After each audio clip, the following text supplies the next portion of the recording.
Então, boa noite a todos. Vamos com essa alegria em nossos pensamentos, no coração, agradecer ao Mestre Jesus pela oportunidade de estarmos todos reunidos. Agradecendo por todas as bênçãos recebidas, por toda a ajuda que temos de irmãos encarnados, desencarnados, e pedimos que ilumine a todos nós desse planeta maravilhoso. Ilumine aos dirigentes políticos, religiosos, ilumine a cada um de nós que passa por desafios diferentes. Desafios da saúde, desafios do relacionamento, desafios financeiros e tantos outros desafios que cada um de nós sabe. Então, esses desafios fazem parte do nosso aprendizado. E pedimos que o nosso anjo de guarda nos ajude a superar cada um desses desafios que encontram na nossa jornada evolutiva. Que nós possamos aprender a superá-los, para se tornar pessoas melhores, mais confiantes, com mais coragem, com mais fé, com mais determinação em tudo que a gente faça. Obrigado, ilumine a todos nós nesse aprendizado de hoje e graças ao bom Deus.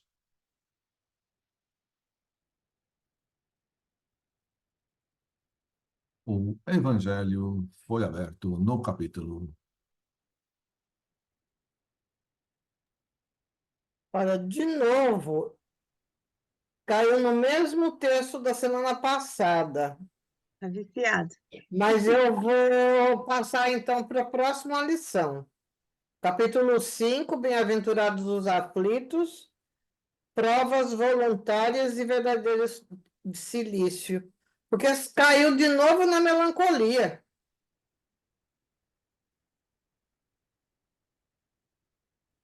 Muito bem. Provas voluntárias E verdadeiro silício. e verdadeiros silícios. Bom, eu gostaria de fazer a leitura de hoje.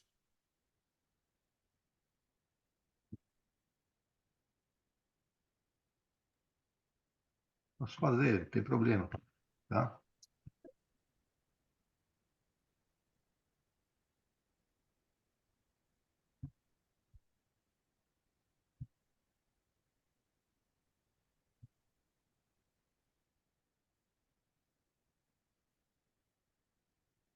Tentação de Jesus.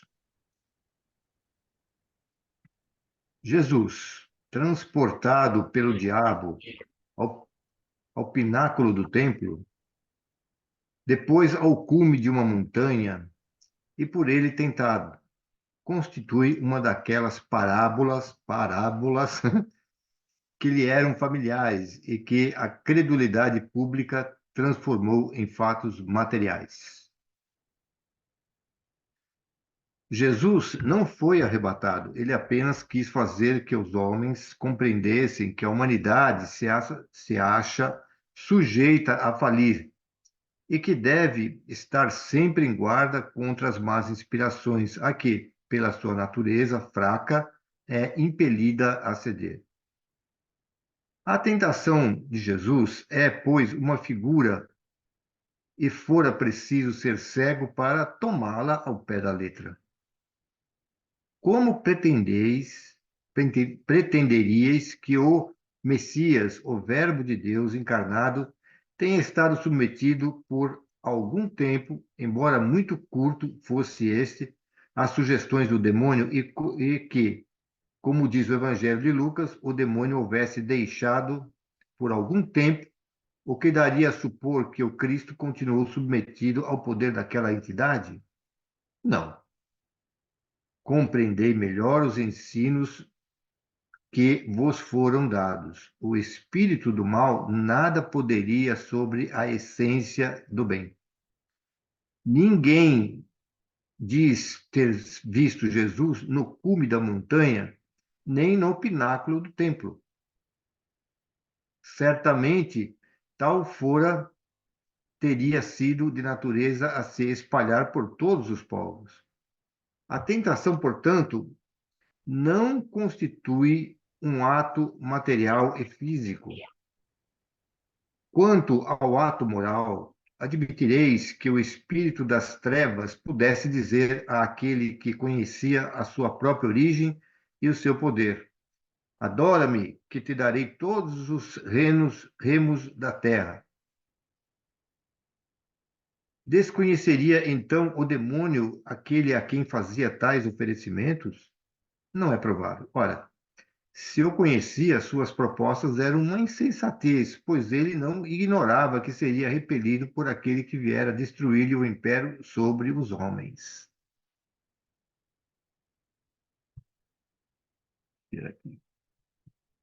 Compreendei, portanto, o sentido dessa parábola, que outra coisa aí não tendes, do mesmo modo que nos casos do filho pródigo e do bom samaritano. Aquela mostra os perigos que correm os homens se não resistem à voz íntimas que lhes clama sem cessar. Podes ser mais do que és, podes possuir mais do que possuis, podes engrandecer-te, adquirir muito. Cede à voz da ambição e todos os teus desejos serão satisfeitos. Ela vos mostra o perigo e o meio de o evitardes, dizendo às más inspirações: retira-te, Satanás. Ou, por outras palavras, vai-te tentação. As duas outras parábolas que lembrei mostram o que ainda pode esperar aquele que, por muito fraco para expulsar o demônio, lhe sucumbiu às tentações. Mostram a misericórdia do pai de família, pousando a mão sobre a fronte do filho arrependido e concedendo-lhe, com amor, o perdão implorado. Mostram o culpado, o cismático, o homem repelido por seus irmãos, valendo mais aos olhos do juiz supremo do que os desprezam por praticar ele as virtudes que a lei do amor ensina. Pensai bem os ensinamentos que os evangelhos contêm. Sabei distinguir o que ali está em sentido próprio ou em sentido figurado. E os erros que vos hão cegado durante tanto tempo se apagarão pouco a pouco, cedendo lugar à brilhante luz da verdade. Isso está em João Evangelista, Bordeaux, 1862. Bom, o texto está muito claro, né? Que Jesus, o governador do planeta, não tem sentido nenhum sofrer tentação, né? E em outras passagens do Evangelho, né? Tem uma passagem lá que Jesus vai lá e expulsa, né, os demônios. E os apóstolos perguntam, mas por que que a gente não conseguiu expulsar e o Senhor expulsa, né? E os espíritos, acho que os próprios espíritos respondem, né? Ele eu conheço, vocês não. Ou seja, Jesus, ele fala, eu sei que ele é uma entidade, né, que é superior, tem moral para dizer e moral para expulsar, né? Então, se a gente fosse vai fazer alguma coisa, você tem que ter, e já foi lido, né, em outras reuniões, falando, né, que para eu fazer alguma coisa, eu tenho que ter moral para isso. Eu não posso falar, ó, para de fumar, e eu fumo. Não faça isso, e eu faço. Então, Jesus tem o poder moral. Então, veio aqui para dar o exemplo, explicar, e ele explicava muitas parábolas, muitas em parábolas, porque a gente entende melhor assim. E às vezes, as pessoas tomam a parábola como uma coisa ao pé da letra, né? Como, sei lá, falar, pega essa montanha, transporta daqui para lá. Eu posso fazer algumas analogias com, né, transportar uma montanha de um canto para o outro. Mas eu não vou fazer com o meu pensamento fazer a montanha se mexer. Mas eu posso, com o meu esforço, com a minha dedicação, até pegar uma pá, um carrinho e mudar a montanha. Mas é com trabalho, com esforço, com fé, com... Eu consigo fazer as coisas. Eu posso transformar uma montanha de problemas e resolver, e não tem mais nenhum problema para posso solucionar. Então a gente tem que entender o que é a parábola, o que são as coisas, fatos, né? Então tem um monte de coisas que são realmente parábolas, né? Como esse negócio da tentação de Jesus, como explicou Kardec. Tem em alguns capítulos atrás, né, falando sobre a questão de que se Jesus era auxiliado pelos espíritos, né, logicamente espíritos superiores ali, né, na condução, né, de Jesus aí, e ficou claro, em termos de mediunidade, né, que Jesus, por exemplo, ele não recebia inspiração dos espíritos, porque ele era inspiração para todo mundo, né? Então, não é que nenhum médium hoje que recebe, que, né, ele incorpora um espírito e fala, porque o espírito é mais superior. Não tinha esse negócio de o espírito incorporar em Jesus ser melhor do que ele, porque não tinha um, né? O único, ele seria médium de Deus, é o único a quem ele poderia realmente obedecer. Então, vai de encontro, qualquer coisa. Se a gente entendeu aquilo lá, né, fica sem sentido mesmo que um espírito inferior pudesse trabalhar assim as emoções, o sentimento, a psicologia de Jesus. Pelo amor de Deus, né?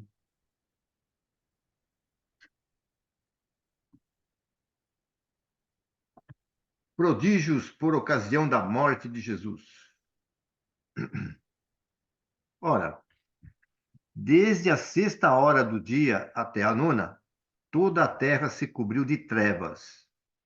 Ao mesmo tempo, o véu do templo se rasgou em dois, de alto a baixo. A terra tremeu, as pedras se fenderam, os sepulcros se abriram e muitos corpos de santos que estavam no sono da morte ressuscitaram. E saindo de seus túmulos após a ressurreição, vieram à cidade santa e foram vistos por muitas pessoas. Isso está em Mateus, capítulo 27, versículos de 45, 51 a 53.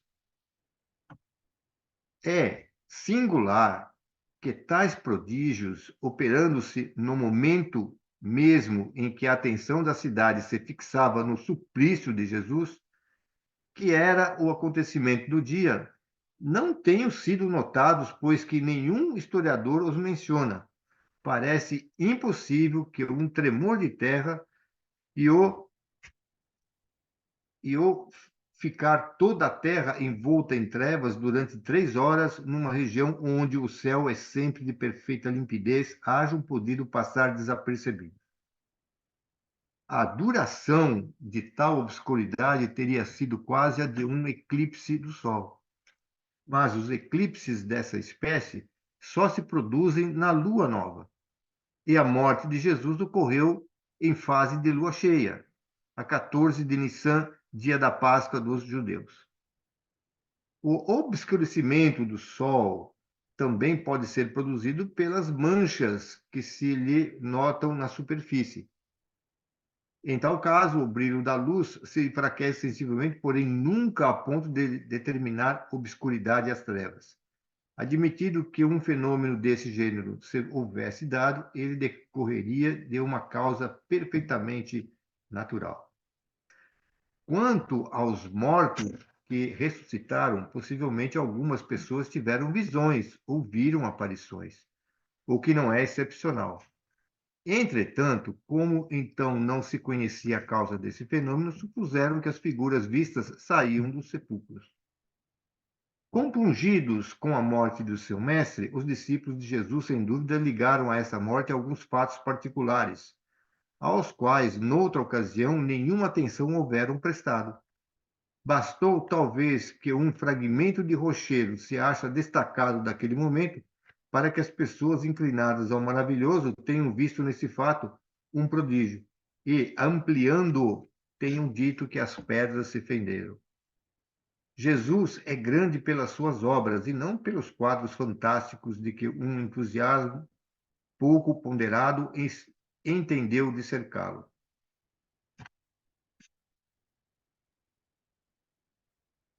A gente já discutiu em outras reuniões, né, que Jesus veio, né, transformar moralmente a gente e ele não veio para fazer magia, coisas fantásticas e entreter a gente com diversões, né? Então ele veio dar exemplos. Então Kardec está dizendo que esses fatos aí são pouco prováveis ou se aconteceram são algumas coisas, visões de algumas pessoas. E às vezes as pessoas, às vezes, na emoção de um acontecimento, acaba exagerando num certo acontecimento. O fato mais importante é a crucificação de Jesus. Então, se as coisas, se pensar nos apóstolos, aquela crucificação, aquela morte, deve ter chocado todos eles, né? E isso pode ter marcado de todos eles de alguma forma. De uma forma mais, outra forma menos.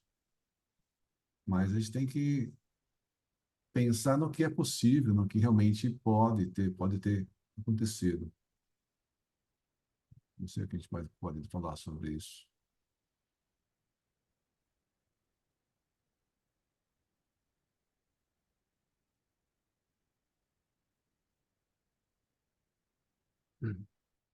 Aparição de Jesus após sua morte. Mas Maria Madalena, que conservou fora, perto do sepulcro, a derramar lágrimas, e, estando a chorar, como se abaixasse para olhar dentro do sepulcro, viu dois anjos vestidos de branco, assentados no lugar onde estivera o corpo de Jesus, um à cabeceira, o outro ao lado dos pés. Disseram-lhe eles: Mulher, por que choras? Ela respondeu: É que levaram o meu senhor e não sei onde o puseram. Tendo dito isto, voltou-se e viu a Jesus de pé, sem saber, entretanto, que fosse Jesus. Este então lhe disse: Mulher, por que choras? A quem procuras? Ela, pensando fosse um jardineiro, lhe disse: Senhor, se foste tu quem tirou, dize-me aonde o puseste e eu o levarei. Disse-lhe Jesus: Maria. Logo ela se voltou e disse: Rabone, isto é, meu senhor. Jesus lhe respondeu: Não me toques, porquanto ainda não subi para meu Pai, mas vai ter com meus irmãos e dize-lhes de minha parte: Subo ao meu Pai e vosso Pai, a meu Deus e vosso Deus. Maria Madalena foi então dizer aos discípulos que viram o Senhor e que este lhe dissera aquelas coisas. Isso está em João, capítulo 20, de 11 a 18, nos versículos. Naquele mesmo dia, indo dois deles para um burgo chamado Emaús, distante de Jerusalém 70 estádios, falavam entre si de tudo o que se passara. E aconteceu que, quando conversavam e discorriam sobre isso, Jesus se lhes juntou e se pôs a caminhar com eles. Seus olhos, porém, estavam tolhidos a fim de que não o puderam reconhecer.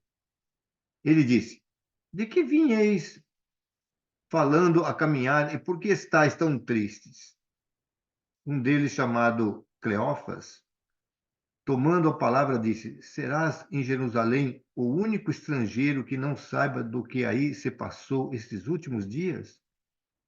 Que foi? Perguntou ele. Responderam-lhe: A respeito de Jesus de Nazaré, que foi um poderoso profeta diante de Deus e diante de toda a gente, e acerca de modo que, porque os príncipes dos sacerdotes e os nossos senadores o entregaram para ser condenado à morte e o crucificaram. Ora, nós esperávamos fosse ele quem resgatasse a Israel. No entanto, já estamos no terceiro dia depois de tais coisas se deram. É certo que algumas mulheres das que estavam conosco nos espantaram, pois que, tendo ido ao seu sepulcro antes de romper o dia, nos vieram dizer que os anjos mesmos lhes apareceram, dizendo-lhes que ele está vivo. E alguns dos nossos, tendo ido também ao sepulcro, encontraram todas as coisas conforme as mulheres haviam referido, mas quanto a ele, não o encontraram. Disse-lhes então Jesus: ó insensatos de coração tardo, a crer que tudo o que os profetas hão dito. Não era preciso que o Cristo sofresse todas essas coisas e que entrasse assim em sua glória? E a começar de Moisés, passando em seguida por todos os profetas, lhe explicava o que todas as escrituras fora dito dele. Ao aproximarem-se do burgo para onde se dirigiam, ele deu mostras de que ia mais longe. Os dois o obrigaram a deter-se, dizendo: fica conosco, já que é já tarde e o dia está em declínio. Ele entrou com os dois, estando com eles à mesa, tomou o pão, abençoou-lhes e lhes deu. Abriram-se-lhe ao mesmo tempo os olhos e ambos o reconheceram. Ele, porém, lhes desapareceu das vistas. Então disseram um ao outro: não é verdade que o nosso coração ardia dentro de nós quando ele, pelo caminho, nos falava, explicando-nos as Escrituras? E, erguendo-se no mesmo instante, voltaram a Jerusalém e viram que os 11 apóstolos e os que continuavam com eles estavam reunidos e diziam: o Senhor, em verdade, ressuscitou e apareceu a Simão. Então, também eles narraram o que lhes acontecera em caminho e como o tinham reconhecido ao partir o pão. Enquanto assim confabulavam, Jesus se apresentou no meio deles e lhes disse: a paz seja convosco, sou eu, não vos assusteis. Mas a perturbação e no medo de que foram tomados, eles imaginaram estar vendo um espírito. E Jesus lhes disse: por que vos turbais? Por que se elevam tantos pensamentos em vossos corações? Olhai para as minhas mãos e para os meus pés e reconhecei que sou o mesmo. Tocai-me e considerai que um espírito não tem carne, nem osso, como vedes que eu tenho. Dizendo isso, mostrou-lhe as mãos e os pés. Mas como eles ainda não acreditavam, tão transportados de alegria e admiração, se achavam, disse-lhes: tendes aqui alguma coisa que se coma? Eles lhe apresentaram um pedaço de peixe assado e um favo de mel. Ele comeu diante deles e, tomando os restos, lhes deu, dizendo: eis que, estando ainda convosco, eu vos dizia que era necessário que cumprisse tudo o que de mim foi escrito na lei de Moisés, nos profetas e nos salmos. Ao mesmo tempo, lhes abriu o espírito, a fim de que entendesse as escrituras, e lhes disse: é assim que está escrito, e assim era que se fazia necessário sofresse o Cristo, e ressuscitasse dentre os mortos ao terceiro dia.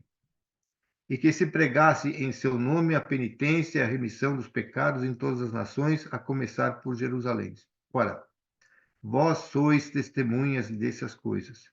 Vou enviar-vos o dom de meu Pai, o qual vos foi prometido. Mas, por enquanto, permanecei na cidade até que eu vos haja revestido da força do alto. Isso está em Lucas, capítulo 24, versículos 13 a 49. Ora, Tomé, um dos 12 apóstolos, chamado Dídimo, não se achava com eles quando veio Jesus. Os outros discípulos então lhes disseram: vimos o Senhor. Ele, porém, lhes disse: se eu não vir as suas mãos, as marcas dos cravos que atravessaram, e não puser o dedo no buraco feito pelos cravos e minha mão no rascão do seu lado, não acreditarei absolutamente. 8 dias depois, estando ainda os discípulos no mesmo lugar e com eles Tomé, Jesus se apresentou, achando-se fechadas as portas, e, colocando-se no meio deles, disse-lhes: a paz seja convosco. Disse em seguida a Tomé: põe aqui o seu dedo e olhe minhas mãos. Estende também a tua mão e meta-a no meu lado, e não sejas incrédulo, mas fiel. Tomé lhes respondeu: meu Senhor, meu Deus. Jesus lhe disse: tu creste, Tomé, porque viste, ditosos os que creram sem ver. Isso está em João, capítulo 20, versículos 24 a 29. Jesus também se mostrou depois aos discípulos à margem do mar de Tiberíades, mostrando-se desta forma: Simão Pedro e Tomé, chamado Dídimo, Natanael, que era de Canaã, na Galiléia, os filhos de Zebedeu, os dois outros de seus discípulos estavam juntos. Disse-lhe Simão Pedro: Vou pescar. Os outros disseram também: Nós vamos contigo. Foram-se e entraram numa barca, mas, naquela noite, nada apanharam. Ao amanhecer, Jesus apareceu à margem sem que seus discípulos conhecessem que era ele. Disse-lhes então: Filhos, nada tendes que se coma? Responderam-lhe: Não. Disse-lhes ele: Lançai a rede ao lado direito da barca e achareis. Eles a lançaram logo e quase não a puderam retirar, tão carregada era de peixes. Então, o discípulo a quem Jesus amava disse a Pedro: É o Senhor. Simão Pedro, ao ouvir que era o Senhor, vestiu-se, pois que estava nu, e se atirou ao mar. Os outros discípulos vieram com a barca e, como não estavam distantes da praia, mais de 200 covados, puxaram daí a rede cheia de peixes. Está em João, capítulo 21, versículos de 1 a 8. Depois disso, ele os conduziu para Betânia e, tendo levantado as mãos, os abençoou. E, tendo-os abençoado, se separou deles e foi arrebatado ao céu. Quanto a eles, depois de o terem adorado, voltaram para Jerusalém cheios de alegria. Estavam constantemente no templo, louvando e bendizendo a Deus. Amém. Lucas, capítulo 24, versículos de 50 a 53. Todos os evangelistas narram as aparições de Jesus após a sua morte, com circunstanciados pormenores que não permitem se duvide da realidade do fato. Elas, aliás, se explicam perfeitamente pelas leis fluídicas e pelas propriedades do perispírito e nada de anômalo apresentam em face dos fenômenos do mesmo gênero, cuja história, antiga e contemporânea, oferece numerosos exemplos sem lhes faltar sequer a tangibilidade. Se notarmos as circunstâncias em que se deram as suas diversas aparições, nele reconheceremos, em tais ocasiões, todos os caracteres de um ser fluídico. Aparece inoptadamente e do mesmo modo desaparece. Uns o veem, outros não, sob aparências que não o tornam reconhecível, nem sequer aos seus discípulos. Mostra-se em recintos fechados, onde um corpo carnal não poderia penetrar. Sua própria linguagem parece da vivacidade de um ser corpóreo. Fala em tom breve e sentencioso, peculiar aos espíritos que se manifestam daquela maneira. Todas as suas atitudes, numa palavra, denotam alguma coisa que não é do mundo terreno. Sua presença causa simultaneamente surpresa e medo. Ao vê-lo, seus discípulos não lhe falam com a mesma liberdade de antes, sente que já não é um homem. Jesus, portanto, se mostrou com o seu corpo perispirítico, e o que explica que só tenha sido visto pelos que ele quis que o vissem. Se estivesse com o seu corpo carnal, todos o veriam, como quando estava vivo. Ignorando a causa originária do fenômeno das aparições, seus discípulos não se apercebiam dessas particularidades, a que provavelmente não davam atenção. Desde que viam o Senhor e o tocavam, haviam de achar que ele era o seu corpo ressuscitado. Capítulo 14, itens 14, 35 a 38. Ao passo que a incredulidade rejeita todos os fatos que Jesus produziu por terem uma aparência sobrenatural e os considera, sem exceção, lendários, o Espiritismo dá explicação natural à maior parte desses fatos. Prova a possibilidade deles, não só pela teoria das leis fluídicas, como pela identidade que apresentam com análogos fatos produzidos por uma imensidade de pessoas nas mais vulgares condições. Por serem, de certo modo, tais fatos do domínio público, eles nada provam, em princípio, com relação à natureza excepcional de Jesus. O maior milagre que Jesus operou, o que verdadeiramente atesta a sua superioridade, foi a revolução que seus ensinos produziram no mundo, malgrado a exiguidade dos seus meios de ação. Com efeito, Jesus, obscuro, pobre, nascido na mais humilde condição no seio de um povo pequenino, quase ignorado e sem preponderância política, artística ou literária, apenas durante 3 anos prega a sua doutrina e todo esse curto espaço de tempo é desatendido e perseguido pelos seus concidadãos. Vê-se obrigado a fugir para não ser lapidado, é traído por um dos seus apóstolos, renegado por outro, abandonado por todos no momento em que cai nas mãos dos seus inimigos. Só fazia o bem e isso não o punha ao abrigo da malevolência, que dos próprios serviços que ele prestava tirava motivos para o acusar. Condenado condenado ao suplício que só aos criminosos era infligido, morre ignorado do mundo, visto que a história daquela época nada diz a seu respeito. Nada escreveu, entretanto, ajudado por alguns homens tão obscuros quanto ele, sua palavra bastou para regenerar o mundo, sua doutrina matou o paganismo onipotente e se tornou o facho da civilização. Tinha contra si tudo o que causa o malogro das obras dos homens, razão porque dizemos que o triunfo alcançado pela sua doutrina foi o maior dos seus milagres e, ao mesmo tempo, que prova ser divina a sua missão. Se, em vez de princípios sociais e regeneradores, fundados sobre o futuro espiritual do homem, ele apenas houvesse legado à posteridade alguns fatos maravilhosos, talvez hoje mal o conhecessem de nome.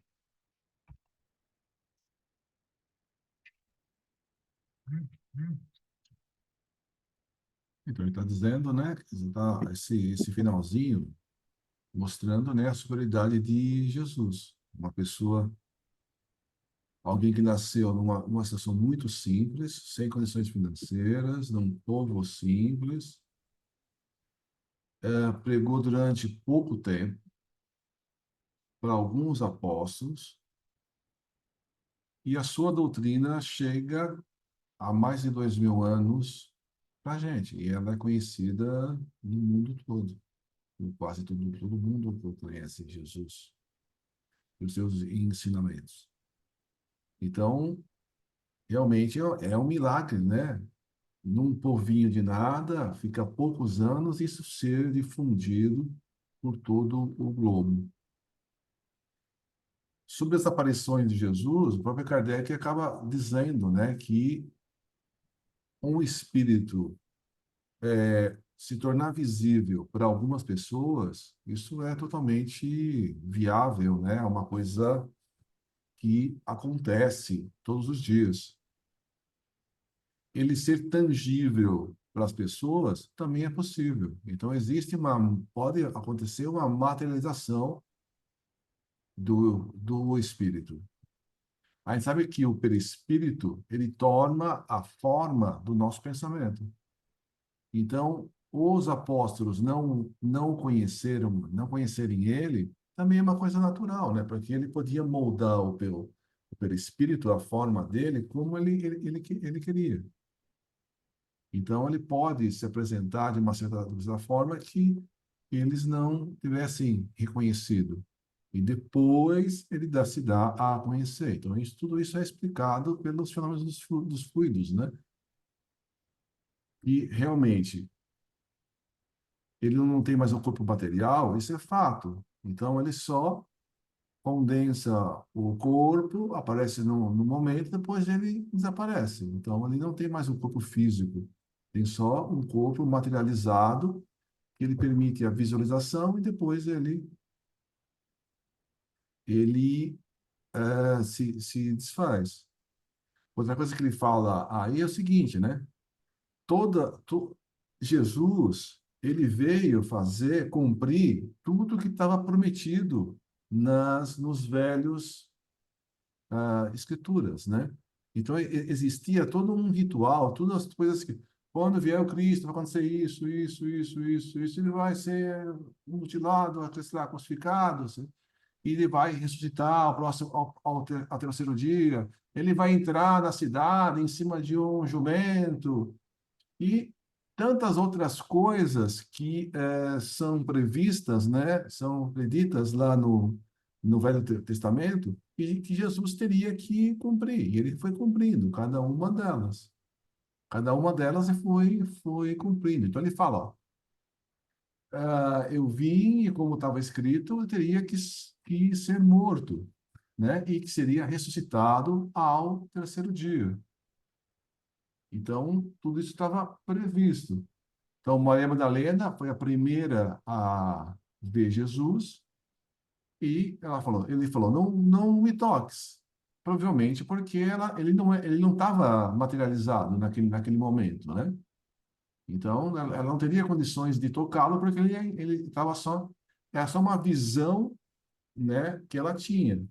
Talvez se ela fosse tocar e ele não tivesse materializado, ela podia se assustar, podia não sei o que poderia acontecer. Mas o que mostra que Maria Madalena, ela estava já se transformada, espiritualizada. Foi a primeira que Jesus se mostrou. Maria Madalena ficou lá no onde Jesus foi sepultado durante muito tempo, esperando Jesus, enquanto os apóstolos estavam em outros lugares. E esse fato de Jesus ressuscitar, Jesus se mostrar, aparecer e conviver com os apóstolos, deu força para todos eles a continuar o movimento e a pregação deles, né? Então, os apóstolos depois começam a pregar nos vários cantos. Daí acaba tendo Paulo de Tarso, que não é um apóstolo, mas ele acaba se transformando e acaba divulgando a doutrina de Jesus para todo o Império Romano. Então, tudo isso mostra a grandiosidade de Jesus, né? Que realmente, se fosse só uns efeitos, né? Surgiu uma bola de fogo, a montanha rachou e outras coisas materiais, aquilo tinha sido esquecido logo depois. Mas a fé com que as pessoas que conheceram Jesus, e não foram só esses 12 apóstolos, né? Na verdade, era uma quantidade muito grande de pessoas que conheciam Jesus. No próprio livro Boa Nova, tem lá os 500 da Galileia, né? Que no livro Boa Nova tem lá 500 pessoas reunidas lá no monte, lembrando e falando sobre Jesus. Então, os apóstolos, esses 12, eram o grupo mais próximo, mas tinha muito mais gente, muito mais discípulos, muitas que seguiam constantemente Jesus. Como é o caso desses que foram para Emaús, né? Era o Cleófas e mais um outro que ele não diz o nome, né? Eles viram Jesus, né?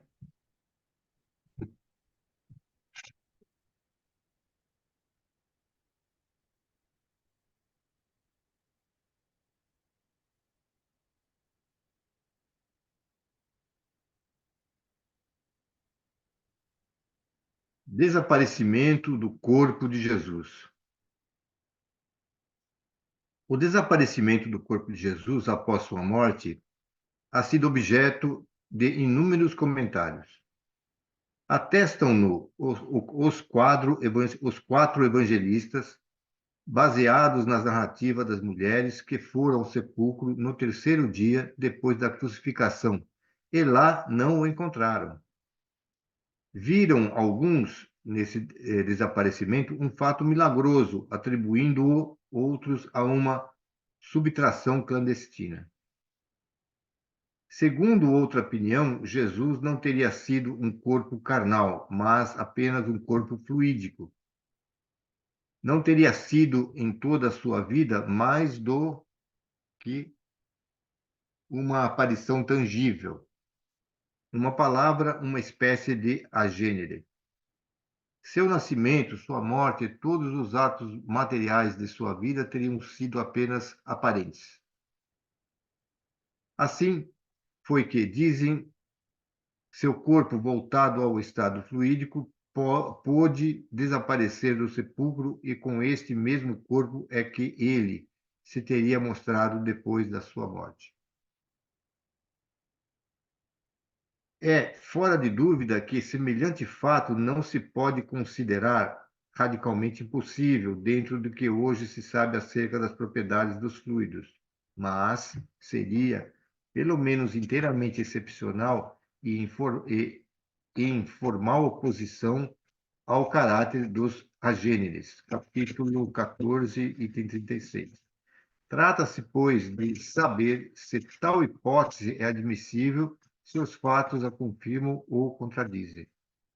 A estada de Jesus na Terra apresenta dois períodos, o que precedeu e o que se seguiu à sua morte. No primeiro, desde o momento da concepção até o nascimento, tudo se passa pelo que respeita a sua mãe, como nas condições ordinárias da vida.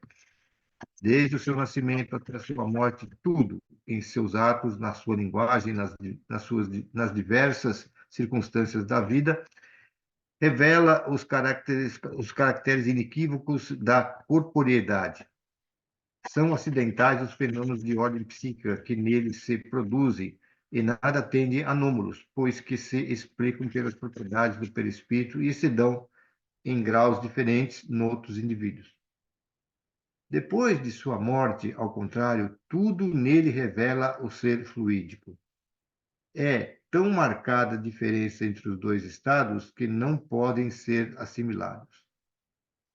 O corpo carnal tem as propriedades inerentes à matéria propriamente dita, propriedades que diferem essencialmente das dos fluidos etéreos. Naquela, a desorganização se opera pela ruptura da coesão molecular. Ao penetrar no corpo material, um instrumento portante se lhe divide os tecidos. Seus órgãos essenciais à vida são atacados, cessa-lhes o funcionamento e sobrevém a morte, isto é, a do corpo. Não existindo nos corpos fluídicos esta coesão, a vida aí já não repousa no jogo dos órgãos especiais e não se podem produzir desordens análogas àquelas. Um instrumento cortante ou outro qualquer penetra num corpo fluídico como se penetrasse numa massa de vapor, sem lhe ocasionar qualquer lesão. Tal a razão por que não podem morrer os corpos dessa espécie e por que os seres fluídicos, designados pelo nome de agêneres, não podem ser mortos. Após o suplício de Jesus, seu corpo se conservou inerte e sem vida, foi sepultado, como são de ordinário os corpos, e todos o puderam ver e tocar. Após a sua ressurreição, quando quis deixar a terra, não morreu de novo. Seu corpo se elevou, desvaneceu e desapareceu, sem deixar qualquer vestígio, prova evidente de que aquele corpo era de natureza diversa da do que pereceu na cruz. Donde forçoso é concluir que, se foi possível que Jesus morresse, é que carnal era o seu corpo.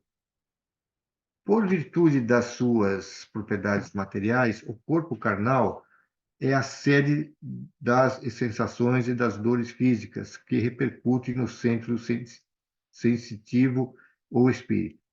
Quem sofre não é o corpo, é o espírito recebendo o contragolpe das lesões ou alterações dos tecidos orgânicos.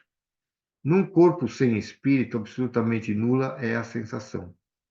Pela mesma razão, o espírito sem corpo material não pode experimentar os sofrimentos, visto que esses resultam da alteração da matéria, donde também forçoso é se conclua que, se Jesus sofreu materialmente, do que não se pode duvidar, é que ele tinha um corpo material de natureza semelhante ao de toda a gente.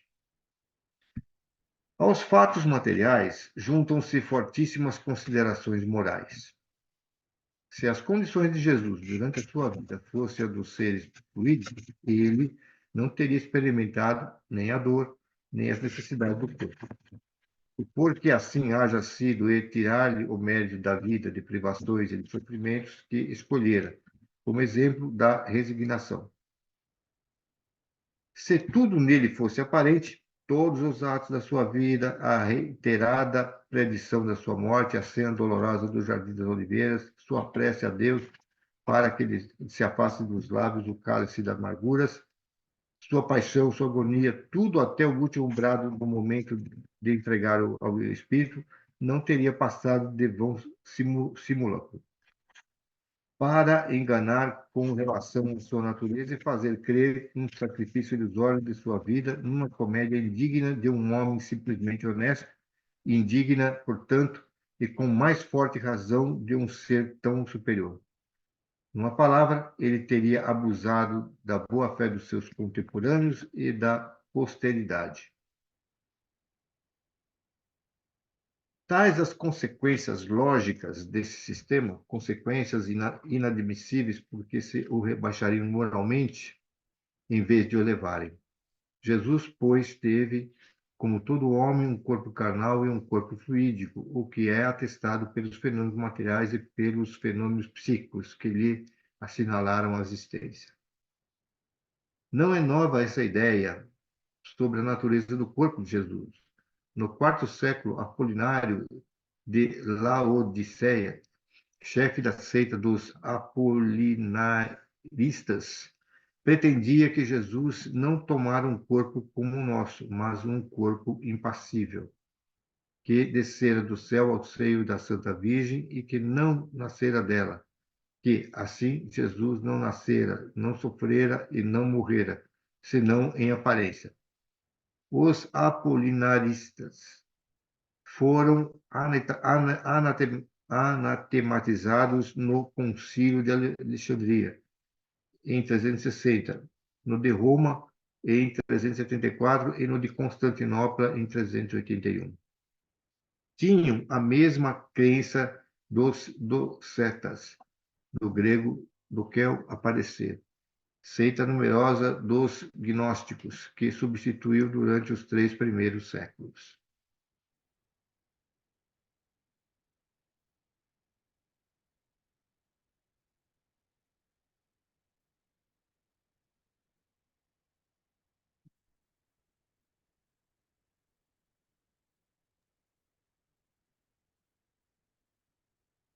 Então, essa teoria que Jesus não tinha um corpo material, Jesus não encarnou, ela é descrita, por exemplo, nos 4 evangelhos de Rustem.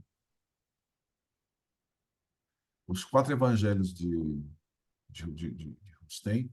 Rustem foi contemporâneo de Kardec e chegou a conversar com Kardec sobre essa teoria. Então, quando ele fala que alguns acreditam que o corpo de Jesus é fluídico, um dos grupos, uma das pessoas, era o próprio Rustem. Então, o Rustem era contemporâneo de Kardec e acreditava assim. Algum tempo atrás, eu fui atrás, né, de comprar esses 4 evangelhos, os 4 evangelhos de Rustem, que a minha tia sempre falava muito bem do Rustem e tal, da teoria, papá, e eu fui atrás para buscar esses evangelhos. Os evangelhos de Rustem, eles foram publicados pela FEB, pela Federação Espírita Brasileira.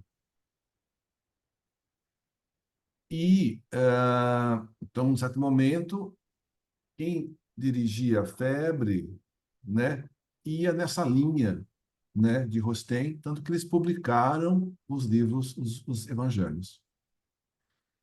Depois foi passando o tempo e a direção da FEB mudou, a ideia da FEB mudou, e eles deixaram de publicar esses evangelhos.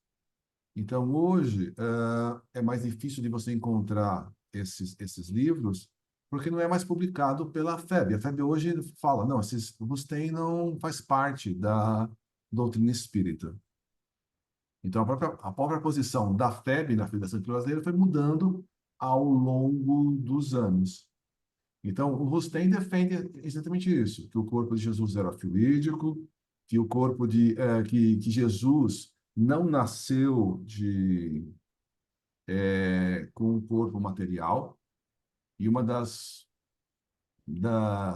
do que ele fala o próprio Jesus falou que João Batista era o maior nascido de ventre de mulher. Então, essa é uma das hipóteses, né, para dizer que o corpo de Jesus não é material.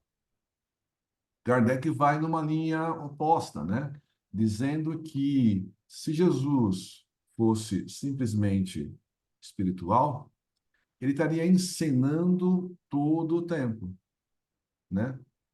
Então, ele está dizendo que o fato de Jesus poderia condensar um corpo e viver num corpo, num perispírito condensado, materializado durante muitos anos, é possível. A teoria diz que sim. Tem até fato de pessoas que viveram materializadas durante um bom tempo. Mas Kardec vai na direção que Jesus não enganaria toda a população, não diria que estava dizendo que estava sofrendo e não estava sofrendo, né? E então ele vai nessa que Jesus teve um corpo material, né? E que é pelo fato dessa parte dessa importância moral. Mas mesmo que a pessoa acredite num corpo fluídico ou no corpo material, isso não faz muita diferença no ensinamento de Jesus. Então, o importante mais é Jesus veio, Jesus existiu, Jesus estava aqui e ele passou a boa nova para todos nós. E com todos os ensinamentos. E mais do que ensinar, ele exemplificou todas as coisas. Então, o exemplo dele que é importante. Então, ele não ensina, ele vive o evangelho.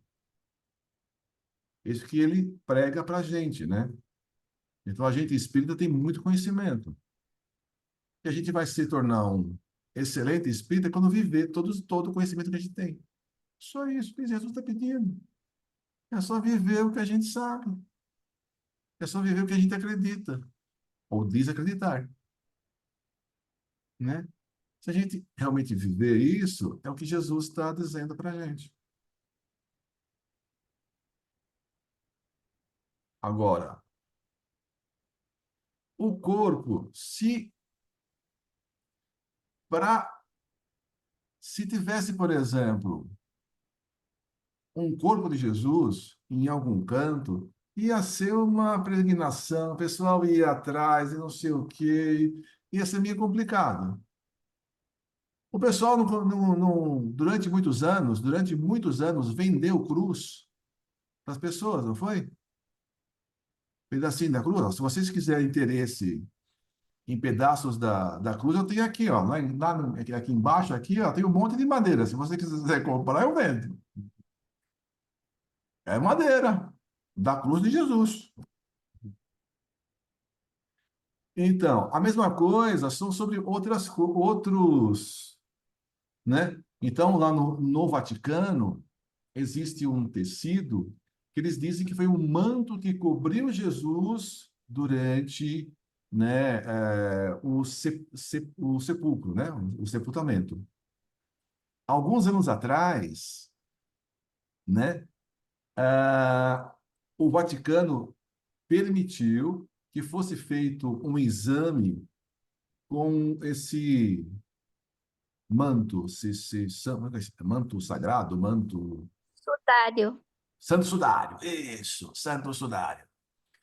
Então, ele permitiu que fosse feito um exame no santo sudário.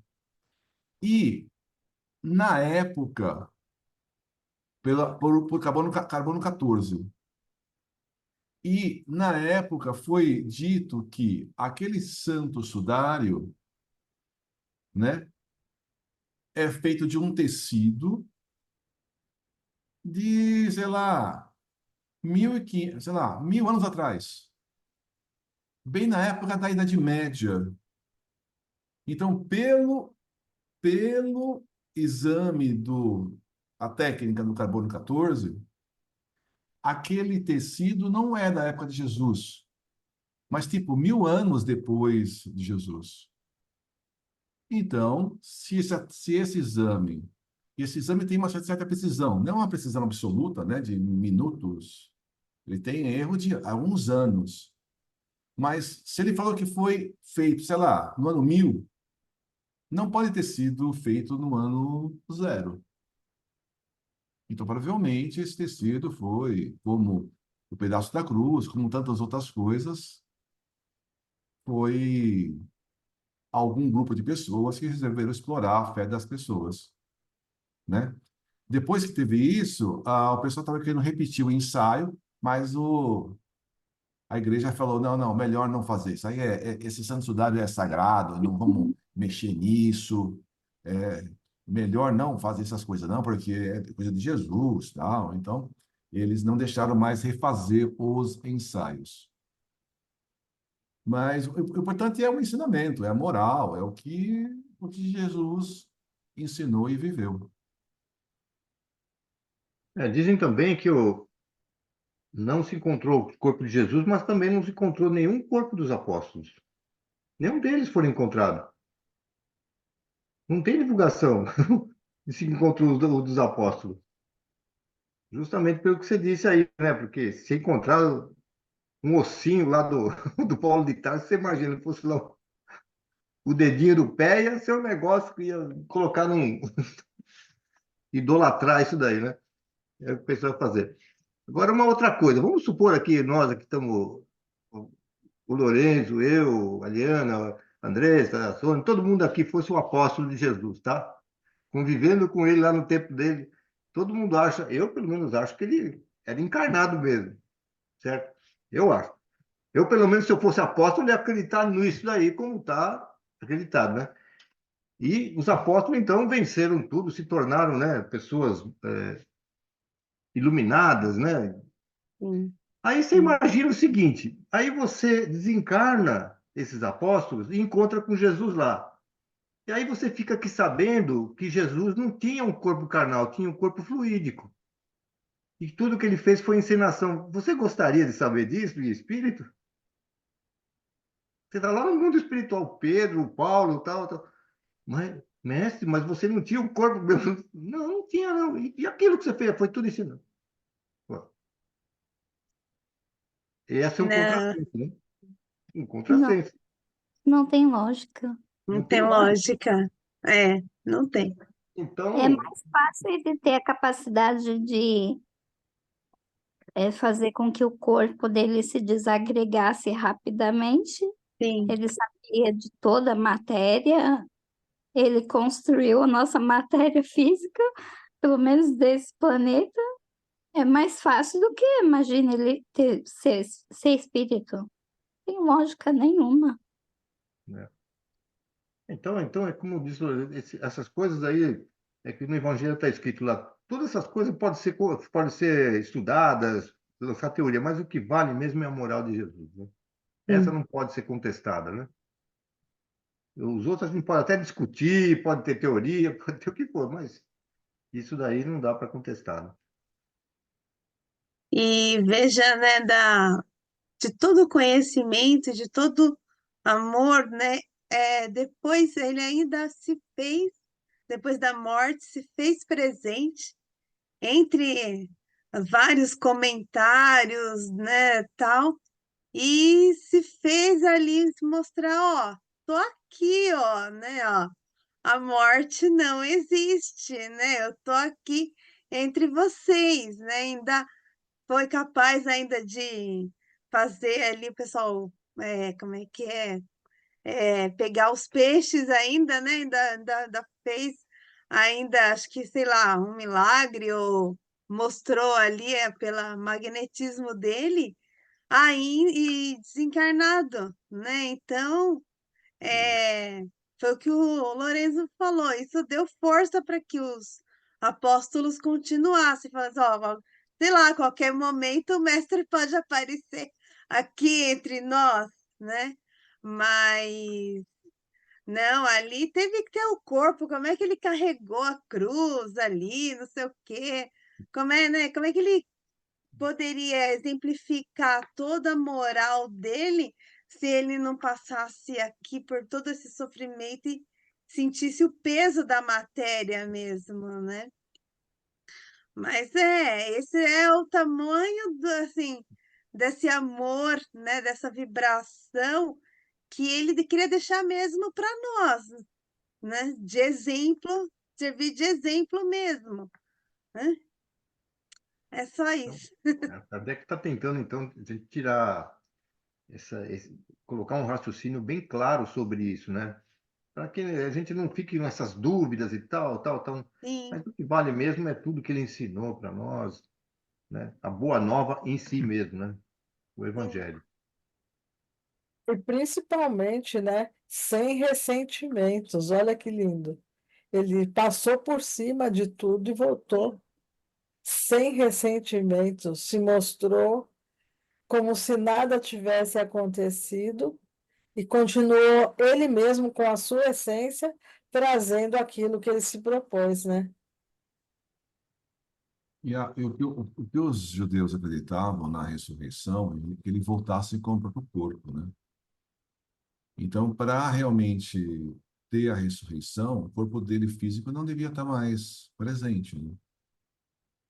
Porque eles iam ficar em parafuso, né? Ver um corpo lá e ver um outro corpo lá, o que que aí ia acontecer? Então, na cabeça deles, essa ressurreição é no próprio corpo.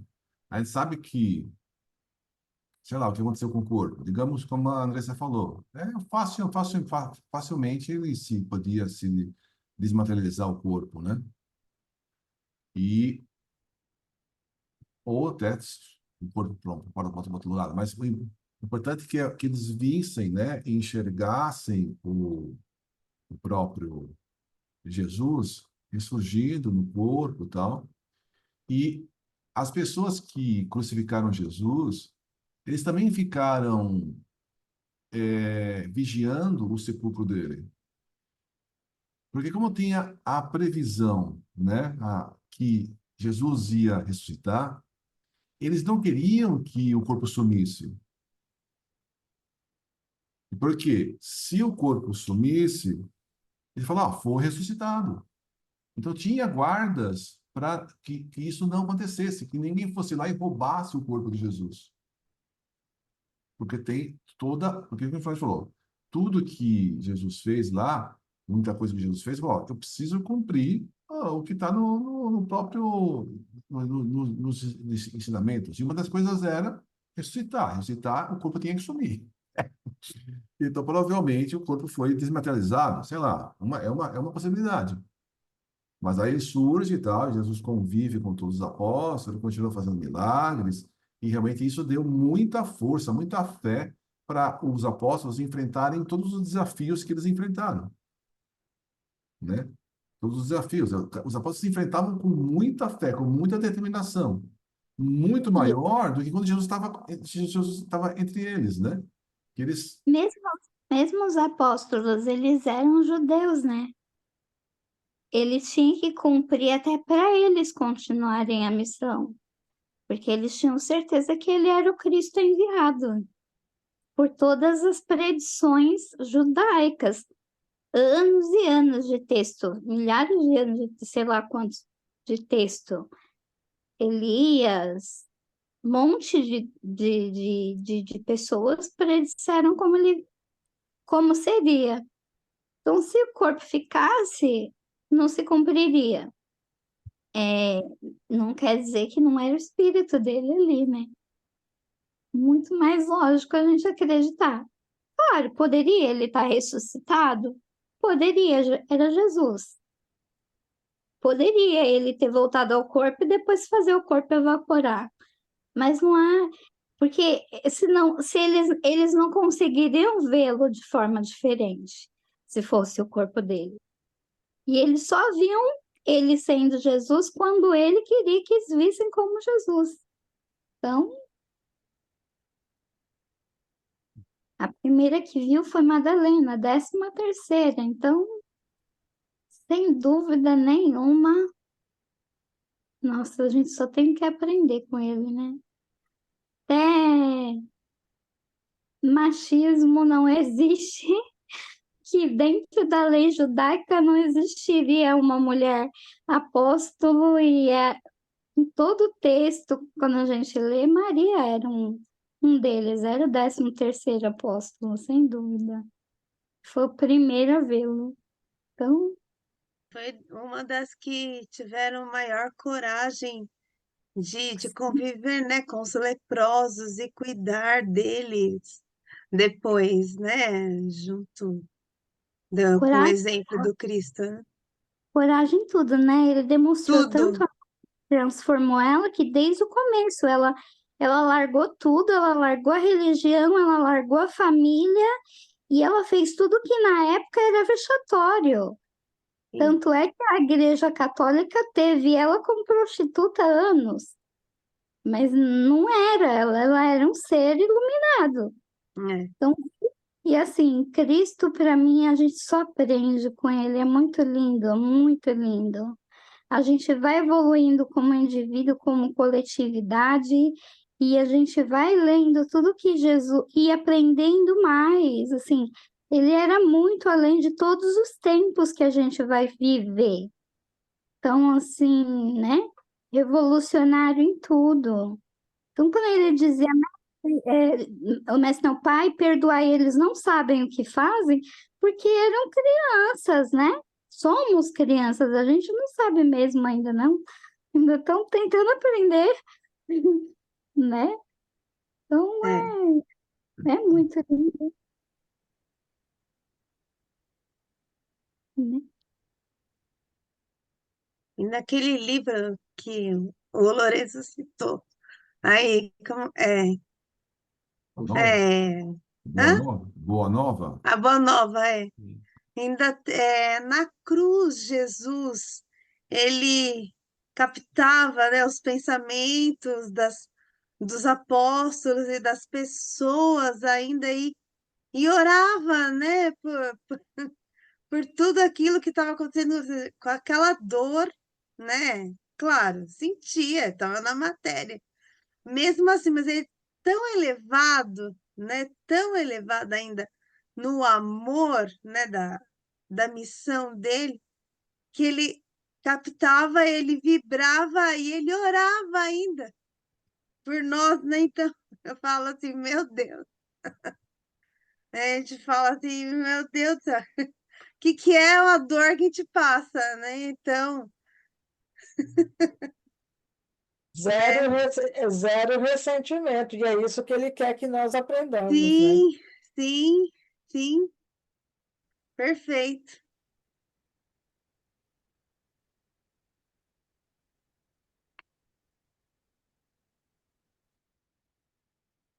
Não, tem também aquela passagem, ó, você imagina, que essa conversa como vai longe, né? Quem foi aquele que furou Jesus lá na cruz?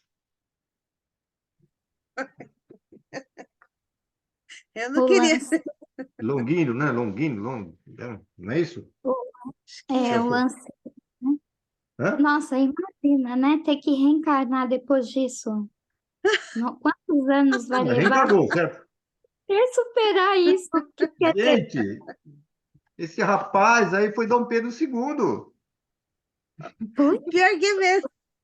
é mesmo. Eu não- Mas, não, mas se era o corpo fluídico, né?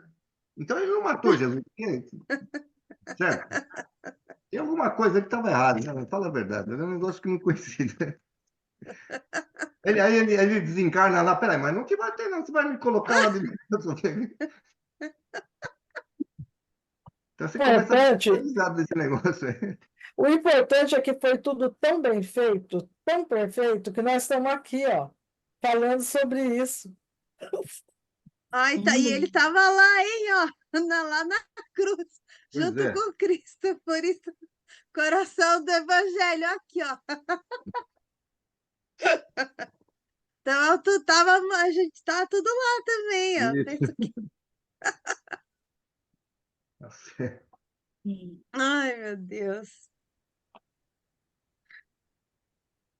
Uma das Não, maiores demonstrações do amor dele foi ser humano, então é impossível que fosse uma alma. Ele fez isso por sim, nós, ele reencarnou num planeta muito primitivo, sofreu a matéria.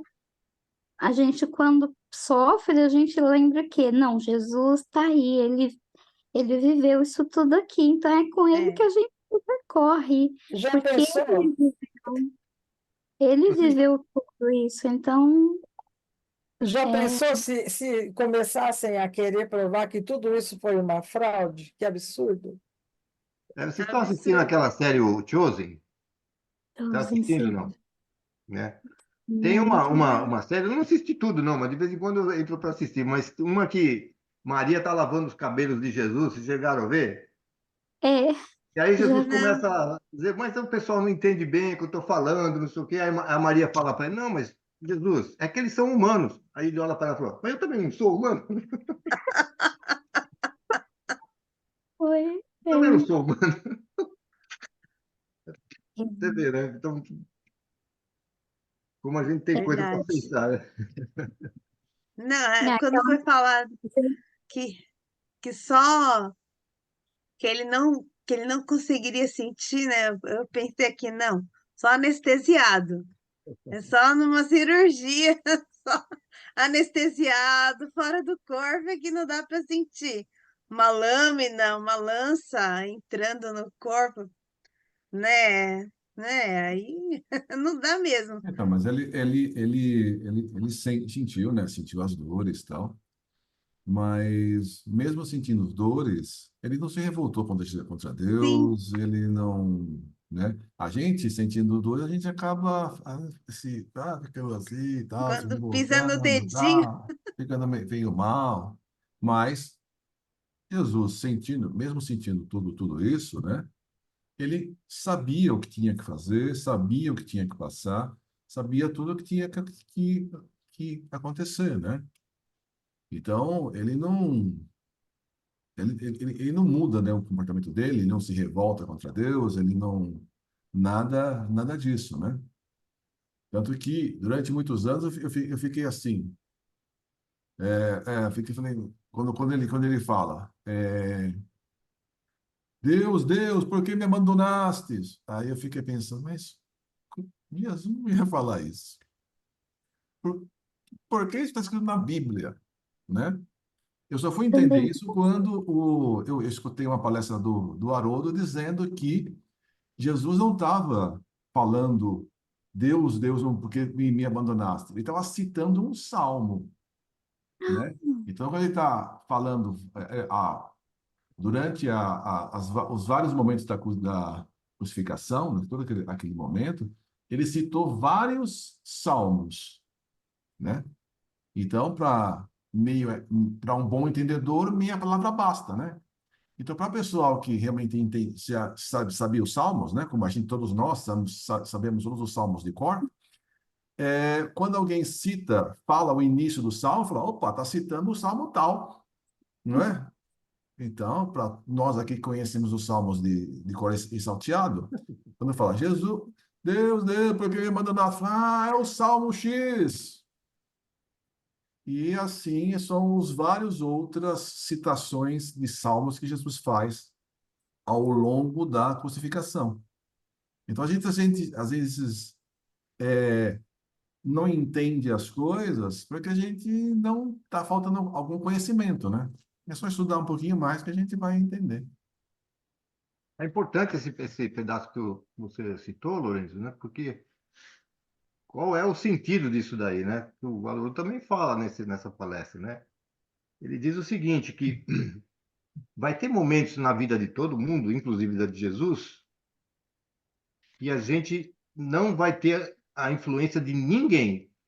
Você vai ter que decidir por si mesmo, sem a presença de Deus, sem a presença. É você que tem que decidir.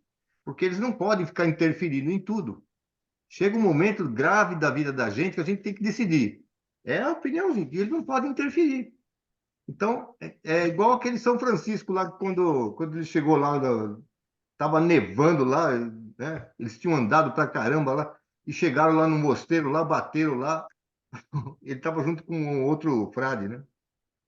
Bateram lá, o cara abriu lá e falou: é Francisco. Que é Francisco o quê, rapaz? E fechou a porta. E deixou eles lá naquele. Estava nevando tudo. O rapaz ficou apavorado. E agora, Francisco? Ele começou a pular de alegria, né? Porque agora era ele e Deus. Não tinha jeito. Ninguém podia ajudar. Então, ó, essa é a frase aqui, né? Por que me abandonaste? Significa que tem horas que a decisão é nossa, sem interferência de ninguém. É você que tem que decidir, né? Responder. Interessante, né? Não, e isso é um exemplo, né? Que todos nós, acho que em vários momentos da nossa vida aí, em momentos de sofrimento e dor, ou em momentos cruciais de escolha, a gente tem que escolher, ó. Agora é com você, né? Vai lá, né? Você que tem que escolher o seu caminho, né? Se até Jesus passou por isso, né? Passou por esse momento, imagina nós aqui, coitados, né? Então, vamos seguir o exemplo dele, escolher aí. É o É que Enem, nem. né? Não, Hã? Enem. Você tem que falar, é o Enem, você não pode É o levar nada. Enem, É só você mesmo, não tem jeito. é o Enem da vida, né? O Enem da evolução, né? O Enem do espírito. É. Muito bem, muito bem. Mais algum comentário?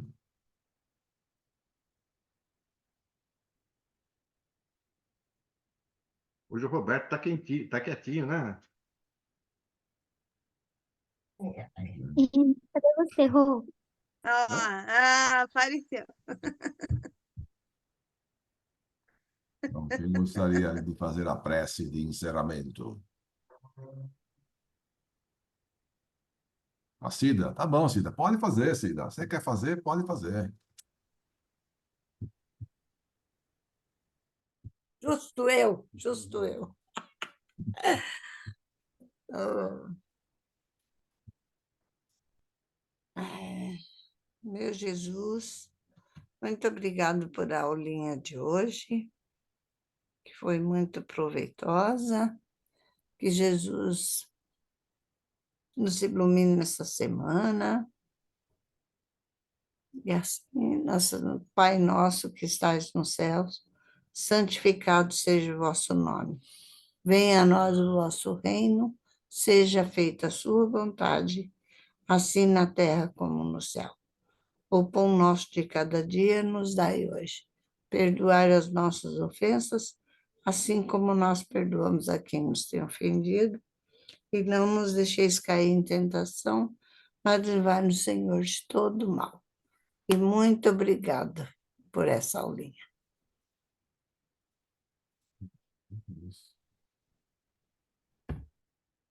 Ótimo. Alguma boa evidência? Hoje não. Eu só vi luzes azuis, viu, Lourenço? Todo tempo azul claro, azul bebê, azul mais forte, mas tudo azul, azul, azul, ficou do começo ao fim. Até cobriram Que bom. a Cida tudo de azul também. É, ó. Tudo azul. É a A Sônia. Sônia, Olha, ó, o gorrinho lá da André, Celso, o Celso. Celso, tá Eles combinaram. então tá bom, obrigada. Boa Obrigada a noite. todos. Minha Obrigado, mão Lilica. aqui. boa Tá bem noite, melhor, né, pessoal. Lili? Ai, graças a Deus. Graças Nossa, a Deus. agora é a esquerda que dói. A Como é mão que tá? esquerda que... Como é que tá a sua mão? Já tá